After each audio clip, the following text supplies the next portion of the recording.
এরপর তাসফিয়া তাবাসসুম আপনি লিখেছেন, মায়ের সাথে বেয়াদবি করায় মা যদি সেই সন্তানকে নিজের নামের সম্পত্তি না দিয়ে অন্য সন্তানকে দেন তবে কি গুনাহ হবে?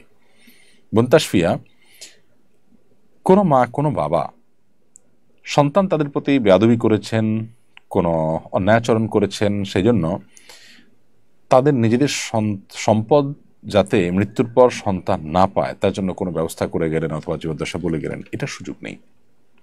কারণ সন্তান কোনো অন্যায় বা অপরাধ করলে আল্লাহর কাছে সে দায়ী থাকবে, মা বাবার সম্পদ থেকে বঞ্চিত করবার কেউ নয়। কারণ সম্পদ থেকে বঞ্চিত করার কোনো অপশন শরীয়তে নেই। আপনি সন্তান হিসাবে যখন মা বা বাবার সংসারে, তাদের বাসায়, তাদের ঘরে জন্মগ্রহণ করেছেন, বাই ডিফল্ট অ্যাজ এ সন্তান আপনার অধিকার হয়ে গেছে তাদের সম্পদের ভাগ পাওয়া। এখানে তারা চাইলেও আপনাকে সম্পদ থেকে বঞ্চিত করতে পারবেন না। ওয়ারিশ সূত্র যেটি, সেটি হলো যে বাবা মায়ের ঔরসে তাদের গর্ভে জন্মগ্রহণ করেছেন, সো সন্তান হিসাবে আপনি তাদের সম্পদের প্রাপ্য অধিকার আপনার চলে আসবে যতক্ষণ আপনি মুসলমান থাকবেন। কেউ মোরতাদ হয়ে গেছে, ইসলাম ত্যাগ করে চলেছে, তখন সে আর ওয়ারিশ থাকে না। সো এখানে অনেক মা বাবা যে তেজ্যপুত্র করেন বা সন্তানকে সম্পদ থেকে বঞ্চিত করেন, এই কাজগুলো অনুচিত, অন্যায় কাজ।